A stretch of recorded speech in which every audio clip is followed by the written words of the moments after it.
Now, I've been thinking about this for a good minute, right? Lately, I've been pretty interested in the Backrooms. Now, of course, in recent days, it's become a lot more popular than it was a few years ago. And of course, with popularity comes oversaturation of silly content that leads to things like this becoming arguably less fascinating. I mean, once the countless memes and the silly parodies start flowing in, they tend to overshadow the actual subject. And then it becomes hard not to look at the original subject as a joke.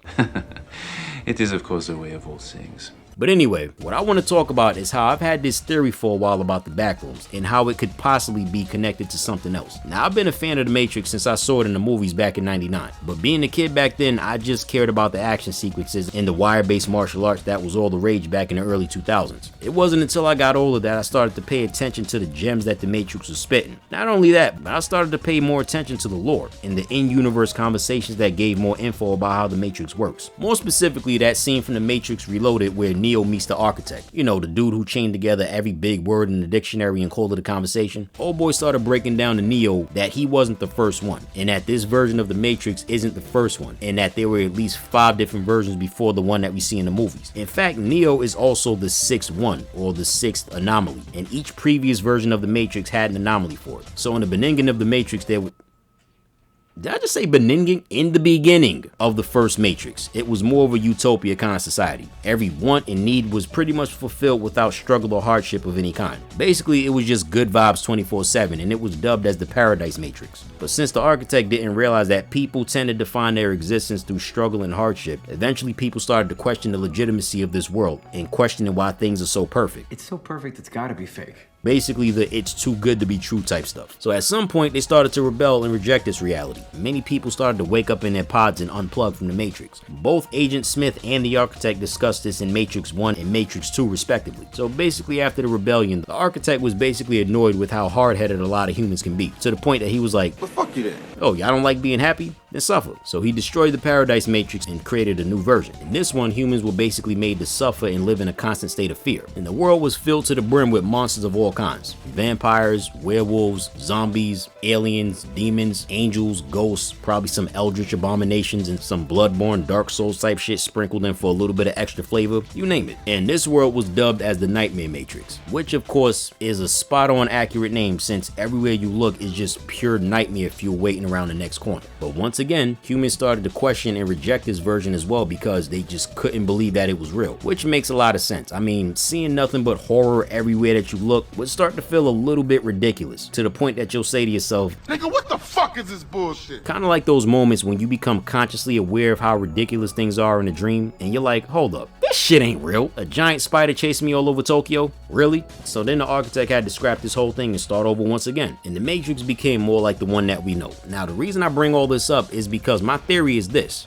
what if the Backrooms is just the Nightmare Matrix? Think about it for a second, right? The Nightmare Matrix was a world of pure horror, and I mean horrors of all varieties, like the literal stuff of nightmares. It's a world that's just too terrifying to make sense. The Backrooms is the exact same way. Its very enigmatic, chaotic, horrific nature defies logic and reason itself. Its architecture simultaneously possesses the feeling of familiarity with unfamiliarity, the feelings that humans could have designed this, but at the same time, nah, it looks like something that's not human imitating a human design. The best way to describe the Backrooms is the same way one would describe the Nightmare Matrix. It's a world that shouldn't exist, or at least a world that human beings don't belong in. Then you take into account people using words like glitching or no-clipping, terms that are often used with video games. This and the various video game-like attributes that the Backrooms possesses. And some people theorizing that instead of the Backrooms being some kind of alternate dimension, it's actually a simulation, as in an artificial reality. I mean, think about it, right? If the Backrooms is actually a simulation, how is it that someone could just be walking around minding their own business in what's supposed to be the real world and just suddenly fall through a glitch in reality? It sounds more like a glitch within a simulation that hasn't been patched just yet. Now, if you watch the Animatrix, you've seen the episode called Beyond. In this episode, there was a small group of kids who played in this area of the city within the Matrix. And the reason why they played there is because things in that area were very weird. Like shadows work differently, fall damage is turned off. Reality just doesn't seem to work in the way that it would normally work. The agents are alerted to the situation and they restrict the area in order to basically patch a bug. And then later on, when the kids go back to that area, they realize that they can't do all that reality bending stuff. With the Backrooms, it's the same logic,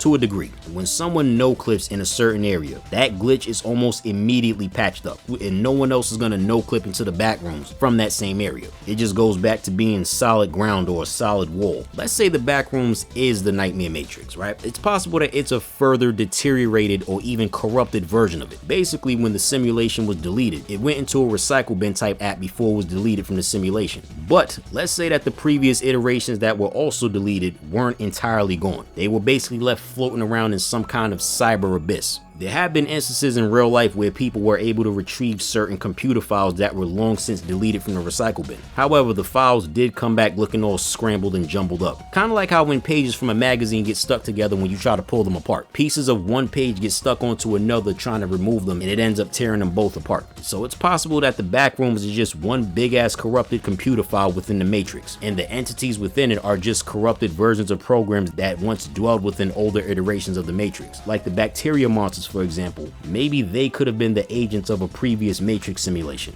Or maybe I'm just so damn bored that I threw all this together on a whim. I don't know. But what are your thoughts? Let me know what y'all think and we can chop it up in the comment section. Peace.